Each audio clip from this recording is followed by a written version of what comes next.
backing up, goes past a couple, into the box, get the shot off. Yes! We're at Wembley! After the ball in. Oh, what a chance here! They've done it! Podolek! Lafondra looking to get onside of Font. Lafondra away from David. 3-1 Reading. 3 points Reading. Hold ball in.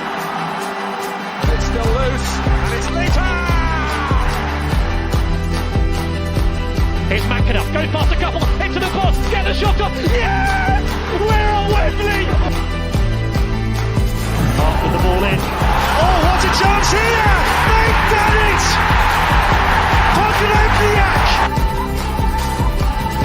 Lafondra looking to get onside of Font. Lafondra away from David. 3-1 Reading. 3 points Reading. Hello and welcome to the Elm Park Rolls podcast, supported by Phantom Bruco and Blue Collar. Well, it is not an upbeat recording today, and we are live on Twitter and Facebook. 6 Point Deduction has been confirmed, and we're going to be talking about the ramifications, the Mark Bowen open letter, what the EFL have said for the reasons that we felt, and it's just a little bit depressing, but we thought that we'd put it out there. I'm sure some of you would like us hear us discuss this, and to help me talk through it, I've been joined by Alex. How you doing? Oh, I'm tired. I'm tired of all of this. I'm really hoping this is the last bit of everything to do with the EFL financial rules and whatnot. But I mean, reading some of it, who knows? Maybe it will, maybe it won't be. Yeah, it is very complicated as always with both those groups involved, Reading Football Club and the EFL, but also being joined by Dave. Good morning, good afternoon. Minus the good, I guess. Yeah. What a way to be woken up, hey? It's finally been confirmed. Yeah, you're in Denver there. So that was a hell of a morning call for you there, Dave. But let's get on to the details. That is a 6 point deduction confirmed by the EFL. We have failed the business plan. That now puts us 1 point above the relegation zone, Alex. Now, can you go into the details and read out the statement from the EFL and like the reasons that we have failed this for everyone to really clear on this? You're muted, Alex. I'm on mute. Yeah, that's a good start. So it seems like we failed on 1 point, which is kind of split into two. So the EFL kind of introduced it as the club is relying on a related party transaction, which essentially means selling an asset of some kind in its profit and sustainability submission by seeking to include profit from a proposed sale of an investment to an entity controlled by the club's owner, essentially like we did a few years ago, selling off the ground to one of the owner's other companies. The sale wasn't completed at the time of the club's submissions on March the 1st, 2023, and that is a breach of the original agreed decision, which makes clear that Reading needs to be profit and sustainability compliant without relying on player sales or related party transactions conducted after the 1st of March 2023. The clubs agreed that it wouldn't be compliant without that transaction going through. And the second point then is the club has not generated profit required from player sales in line with the budget, which formed part of the original agreed decision. So essentially, we haven't made enough money. Yeah, basically, which is not great news. There's lots of different reasons why haven't made the money. I'm sure all the details will slowly come out over the next 2 years or so, however long it takes. But Dave, it's just bad news after time, and it's such a long delay of this actually coming out, wasn't there? Yeah, it's one of those where we not only knew it was coming, but the fact that it kept not getting announced, you start thinking, are we going to somehow escape it? Is it worse than we thought? Just the uncertainty has added a huge cloud to what's already been a pretty poor run of games, shall we say. So, yeah, not a great position to be in and pretty miserable to be a fan of Reading right now. Yeah. I guess there was also the Mark Bowen letter as well, which we'll come into later. We've had some questions in. I asked for them on Twitter, so here we go. A lot of people have actually made a similar point to this, like George has made. I think the club knew we weren't likely to meet the business plan. However, what it did was spread the points deduction over 2 seasons instead of one. Taking a 12-point hit last season was certain relegation. If we survive this year, it could be a masterstroke. Alex, I mean, I think it's pretty clear that we have deliberately taken that spread, the point deduction, and we possibly knew that was very, very tough for us to make it in one season, so we've split it. So that could be, can I use the word masterstroke in this situation? I don't know. I'm going to use it anyway. Yeah, so I think reading the letter that Mark Bowen has kind of put out to fans, he suggests that the business plan was very ambitious, which kind of gives you the idea that perhaps we were always going to struggle to actually make it, even with all of the people who left in summer last year. It was always going to be very difficult for them to achieve it. So they've kind of agreed that we could take 6 last season, and then if we fail, which we seemingly, it feels like maybe the club knew that they would struggle to meet it, would then get 6 points taken off in this season as well. I guess the main issue of it, although it seems like a bit of a not masterstroke, but it seems like a smart-ish decision to take 6 points across 2 seasons rather than 12 last year and get relegated, is that obviously we've got to the 4th of April and now the points deduction has happened. Whereas, the submission happens on 1st of March. The club presumably have had some idea for a little bit of time, even before the 1st of March, that they might not have made it.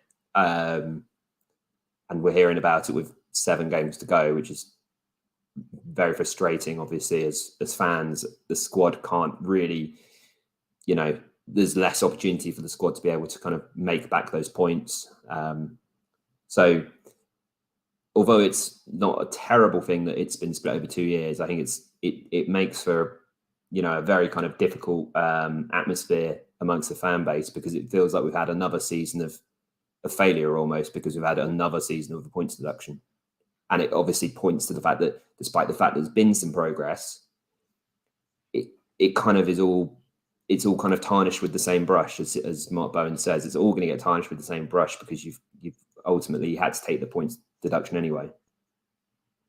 Yes, yeah, totally. I mean, for me, I've seen there's been lots of negativity about Mark Bowen, and understand that people have different opinions on that. But I think myself that he's come into a really horrendous place where it was almost impossible to get it right, and it's been proven that wasn't possible. I think we have to stick with him. I don't think anyone at the club probably is anything considering removing him in any way. I think there's a lot of positive things to come out of the letter, but the ramifications of failing the business plan again, it's just so hard, isn't it, as a fan? I mean, Rob Malloy asks, how much faith do you have in the club to get it right under the current ownership, Dave? Where's your mood there?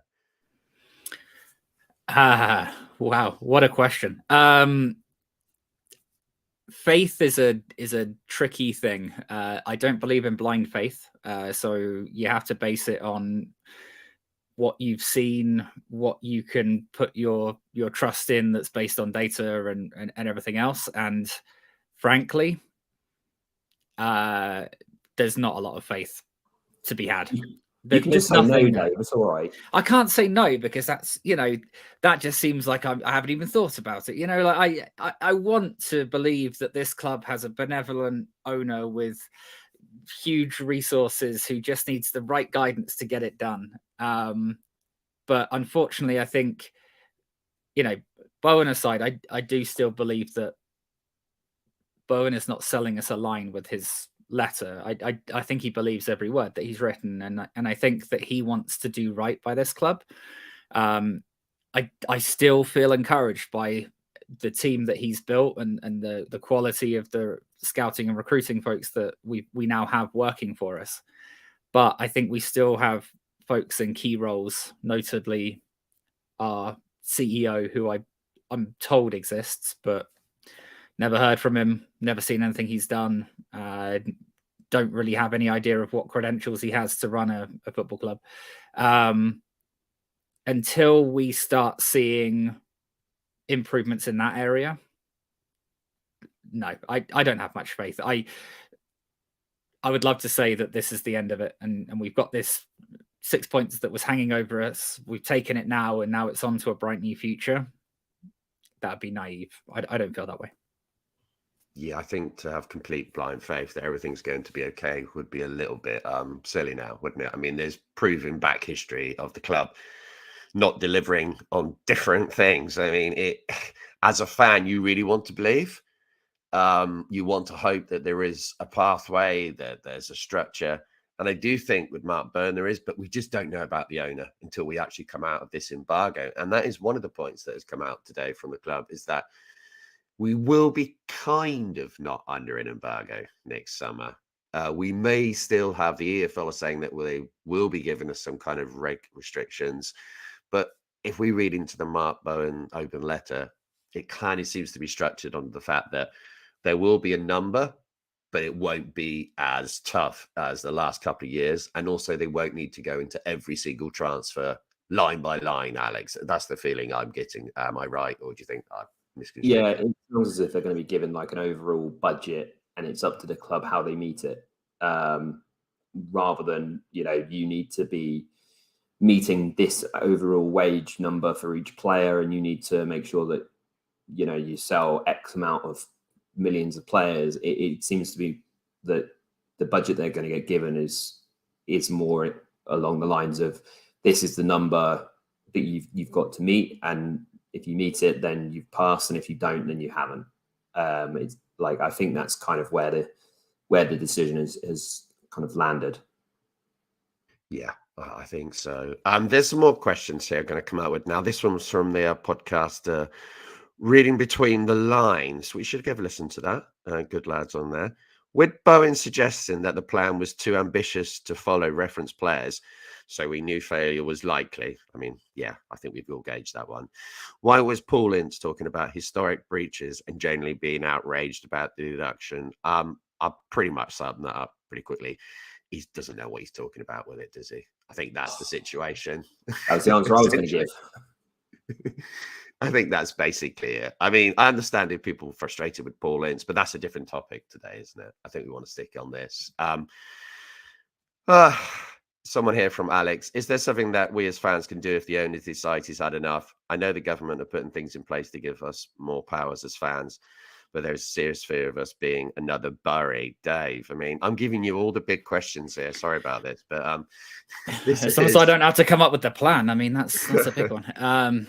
Yeah, I mean, yes, there's promising news from the government that there is a brighter future ahead for fan control of the fate of their football clubs, but unfortunately nothing's in legislation yet, and you will see more over the coming months of exactly what that might look like and what that might look like for Reading specifically. But I think that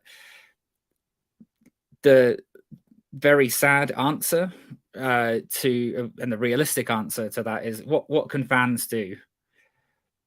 There's not a lot we can do. We don't have loads of money. Us shaking a bucket outside this SCL is not going to raise the money to run this football club.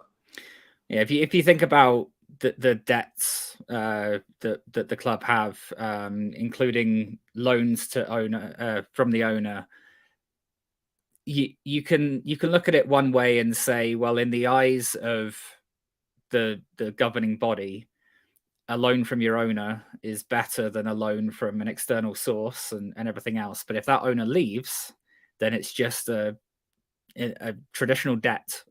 So what fans can do to rescue a club that has millions in losses, millions in debt, is under restrictions, maybe in a league that's very hard to get out of next year with hands tied.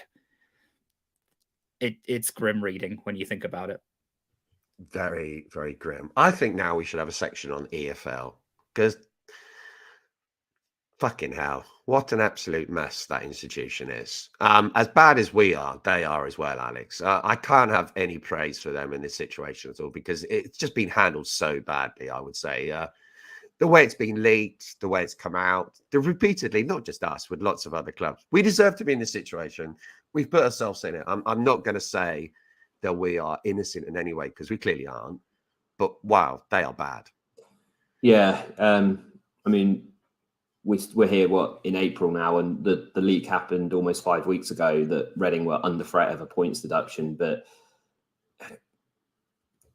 how does anybody find out from the EFL that quickly that we're under a threat? I think it came out on literally the 1st of March. I want to say that leak, and the club only submitted their accounts on the 1st of March. So it's almost as if as soon as it's gone into the EFL, that someone's leaked it to the press, which just seems ridiculous. I don't understand how they can run an organisation like that, particularly. And then we talk about other clubs as well, and obviously we don't know all the details of other clubs because none of us look into other clubs' accounts or follow other clubs as much. But you look at some of the clubs in the Championship currently, and you wonder how they kind of get away with this, not the same situation, but how they get away with losing so much money and don't seem to be under quite as much threat as Reading have ended up under. We can look at QPR; they lost £25 million this year. Watford buy players through Udinese and then get them loaned to themselves, so they can just kind of slip under these rules. There's a lot of kind of like, I mean, the Championship itself it's a mess, isn't it, financially? And Reading is just kind of one case within it. But the EFL don't help themselves in the way that everything kind of just seems to be not necessarily inconsistent, but it just doesn't seem like there's not a lot of transparency from them as to how things are run and how things necessarily work with the way that the clubs actually are treated. Yeah, I think one thing that's interesting to me on that, in the statement from the EFL, they did mention that Reading were the first to be assessed by this new club financial reporting unit. So I do wonder whether in the coming seasons we're actually going to see a number of clubs have the same experience we did now, because obviously to us, the impact of this new unit and the investigation has been the last 2 seasons, but it's been looking back over many prior and then catching up with us. So potentially this new unit is looking at other clubs as well, and it might be next season after that we start seeing the likes of what Stoke have done, what West Brom are doing right now with their auditors writing off loans, which was quite nice of them. Things like that coming through, and maybe we're feeling the pain of being the first ones through the ringer, as it were. And that's not a defense of the EFL, because the communication has been horrendous. Yeah, I don't think any of us. I mean, I haven't met a Reading fan that wants to defend the EFL, and I'm sure all across the league there are lots of fans. There was another statement also given out only minutes before the official points deduction came out, and it came out some stats which our intermediary fees accounted for 0.5 of the total Championship spend last season, and fees paid to agents less than a tenth of a total paid in 2020-21. Now, we can all sit there and say, well, this is because we've been restricted so much, Alex, but the numbers are out there, aren't they? I mean, you gave the answer I was going to give. We've been restricted. We weren't allowed to spend on agent fees, so maybe it's not surprising that we've spent so little. You imagine that most of that money has gone on the extensions for Tom Hobbs and Andy Yeardon last summer. It's a very small amount. I think it's £200,000 roughly. And the club have tried to kind of put it into context and said that they've spent less on agent fees than Stockport have in League Two. I think it might even be Stockport's first season back in the league this year, I want to say. They've spent less than half of what Fleetwood did in League One. So yeah, they haven't spent a lot on agent fees. Ultimately, they weren't allowed to anyway. So I'm not sure we can necessarily congratulate them on not spending much because they weren't able to. But it's just gives a context, doesn't it? And the scenario that does we're in. It does highlight how difficult it must have been in summer to come up with a squad which is competitive, because if you can't spend any money, and I mean Mark Bowen puts it in his letter, agents are looking for 10 to 15% of a deal when they're getting a player signed to a club, and Reading have been limited to 3%. I mean, it's uncompetitive, right? As soon as you're trying to compete with any other club, you're basically disregarded straight away by any agent. Any agent out there who's worth his salt is looking to get the best deal. So it's not surprising that the club have struggled in that regard to make a squad. I think it makes it critical what the terms of the new budget for next season will be. The sooner we get those details, the better, because I mean, we now know how difficult it was for them this past season. It will presumably be quite difficult next season. No embargo, but still, if the budget is very restrictive on those type of fees, then we're going to be struggling again. And then if the worst does happen and we do get relegated this season, going down to League One, the only thing you have going for you in that first season down is that you've just come down and you're seen as a championship club with championship resources, and maybe players want to come to you for that reason. If we've got a very restrictive budget, then we kind of lose that, and then that league that's already very difficult to get out of, even with all the resources in the world, you make it even harder. So yeah, we need those details ASAP. Yeah, totally. I totally agree. One thing I did take from the open letter from Mark Bowen was, I'm going to read it out now. This is what we're going to be doing going forward, hopefully, with our transfers, which I think is a real fundamental change. Even if it means attracting young, promising players, which other clubs will then have to buy for large sums of money. Of course, fans will be disappointed when you grow a talent and lose a player of high potential to another club. But if you're achieving a good fee, a return on your investment is a clear sign you have a healthy club. The club has gone too long without that subculture in place, and we want a team of players who are coveted by other clubs. Now, this is a return to someone who I didn't really want to bring up today, but that was Sir John Madejski's model. And it's used by so many clubs which have been successful around the world. This is the only way it's sustainable for us, is to sell our asset at the highest price possible. And this is one of the major reasons where we are where we are. There's so many players that we could go through that we could have sold and got more money for, but we're not going to get dragged into that, Alex, because that would take us off on another tangent completely. But for me, I found that statement encouraging. I know it's only words and we'll have to see how it works out, but still. Yeah, ultimately, that's part of the reason that the club have found themselves in this mess, is they haven't sold any players for the last, whatever it is, 5-6 years at a profit when they could have done. You're not going to be able to sell enough players realistically in the Championship to make yourself run at a profit. It's very, very difficult. And you have to wonder whether that's realistic, what Bowen wants to do. But you have to at least try to plug the gap somehow, so that at least you've got an element of your losses covered through player sales. Because if you're not doing it, then you find yourself in this situation now where you can't hold on to any of your players, because ultimately none of them will sign a new deal. So you have to do it in order to be able to keep players going forwards. It's the only way you can do it, and it's the only way to kind of improve what you can see on the field.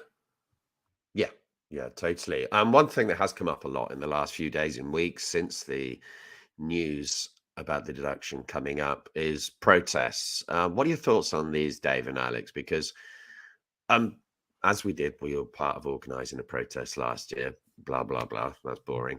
But what do we think about the possibility of another one coming up the end of this season, this Saturday, or in the rest of the year? I mean, you need a target to actually hit at, as in objectives. What are your thoughts, Dave? Yeah, you hit the nail on the head there. If there's a clear set of objectives of what we're trying to achieve as fans with any protest, then absolutely, I would back that fully. fans should not stay silent as their club disintegrates around them, seemingly. And, some flickers of hope from Mark Bowen's statement aside, there is still so much to be concerned about. But yet, going and just chanting, sack the manager or get rid of Dye or whatever it may be, anything that's going to work and be successful has to have a clear aim that can be measured. If this happens, we are in a better position and therefore we have achieved our aim. So yeah, if we can get to that point, then I would absolutely back any protests of that nature. I think ultimately, for me, if there was to be protests, let's say this Friday, ongoing home games for the rest of this season, it's very difficult to kind of see what the goal is necessarily from them. Lots of people have spoken about how they want Paul Ince to be sacked, but ultimately with 6-7 games from the end of the season, and is it going to happen? I don't think so, realistically. And that feels like the only protest that is going to bring a short-term change that might keep us in the division, which that's the short-term aim at the minute. The long-term aim of, changing how the club runs and seeing a different kind of, method of making the club actually move forwards. I mean, Bowen's spoken about it, and we are seeing changes slowly, but they're going to take time. Whatever you protest about this Friday, this season, you aren't going to see results until a year, 2-3 years down the line, potentially. And by that point, it might not matter because we might be in League One. And then it's a completely different ball game again.